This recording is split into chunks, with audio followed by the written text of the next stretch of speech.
À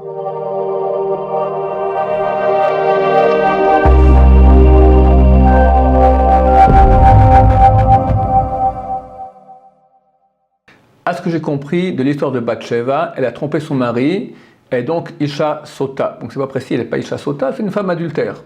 Eshetish, on appelle cela. Comment Shlomo a-t-il pu descendre d'une telle union?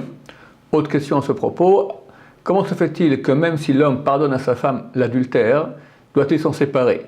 La tchouva n'efface-t-elle pas tout? Ok, alors la première question. Bathsheba est écrit que donc, le roi David a une relation sexuelle avec la femme de son général Uriah Hitti, qui s'appelait Bathsheba. Et elle est tombée enceinte.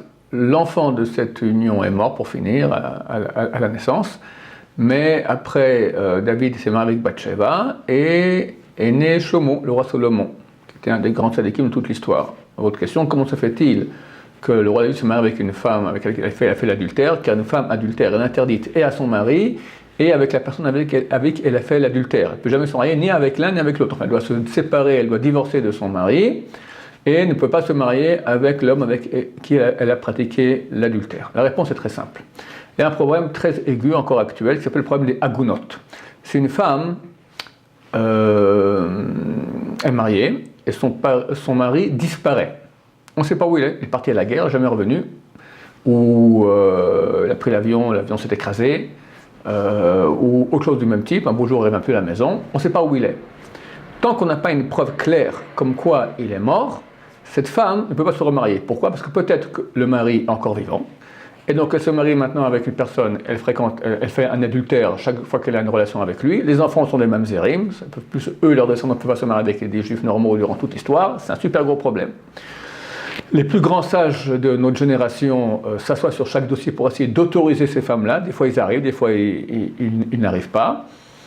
Tout dépend du cas. Si on a eu un témoignage, si on a eu un témoignage même faible, comme quoi le mari est mort, alors elle peut se remarier. Sinon, alors c'est très difficile d'autoriser, si ce n'est avec, d'après tous les critères de la halakha, c'est le plus grand de la génération qui se baisse sur qui vont étudier ce type de dossier pour arriver à autoriser ces pauvres femmes qui ne peuvent pas se remarier. Et non seulement elles ont perdu leur mari, mais en plus elles ne peuvent pas se remarier, c'est terrible. Pour parer à ce problème terrible, tous les soldats du peuple d'Israël à l'époque du roi David, lorsqu'ils partaient en guerre, donnaient un get, c'est-à-dire un acte de divorce à leurs femmes, disant que si jamais ils sont portés disparus, alors elle est permise, elle n'est plus mariée à lui. Et quand il revenait, il se remariait avec elle. Donc dans cette mesure, Bathsheba, qui était entre guillemets la femme de Uriah Hitti, n'était pas mariée avec elle lorsqu'elle a eu la relation avec le roi David. Donc dans cette mesure, le roi David n'a pas fait la faute d'adultère ni Bathsheba. Donc ils ont pu se marier ensemble après. Il est vrai que c'est pas très joli, on pourrait dire, mais néanmoins du point de vue de la loi stricte, comme le dit le traité Shabbat pas 56, tout celui qui dit que le roi David a péché ne fait que se tromper. Parce que du point de vue de la loi stricte, il n'y a pas eu d'adultère. Le roi David a subi une épreuve extrêmement dure. Il est écrit que dans la Mida, dans la première bénédiction du Shemona Esrei, de la prière que nous faisons quotidiennement, on s'adresse à Dieu, Eloké Abraham, Dieu d'Abraham, Dieu d'Isaac, Dieu de Yaakov. Le roi David a demandé à Dieu, pourquoi est-ce qu'on n'est pas aussi le Dieu de David? Il y a 4 roues au chariot divin, je suis le 4e roue, donc on devrait dire Abraham, Isaac, Yaakov et David. Alors Dieu lui a répondu, les 3 premiers, je les ai éprouvés. Toi, je ne t'ai pas éprouvé. Alors David a dit, ok, alors éprouve-moi. Dieu a dit, si je t'éprouve, tu ne tiendras pas. Il dit, quand même, éprouve-moi. Ok, alors je te dis, je t'éprouve aujourd'hui avec une femme. Le roi David s'est enfermé partout, il a fait bien attention, mais il a oublié de fermer sa fenêtre, et par la fenêtre, il a vu d'ailleurs plus que cela, c'est écrit, je vais peut-être rentrer dans les détails, c'est écrit que pour être certain de ne pas tomber avec une femme, il a eu des relations sexuelles avec, il avait 18 femmes, donc c'est quand même pas mal, il a eu une relation sexuelle avec pas mal de ces femmes-là, pour vraiment être au niveau physique, même s'il veut, il ne peut pas, d'accord?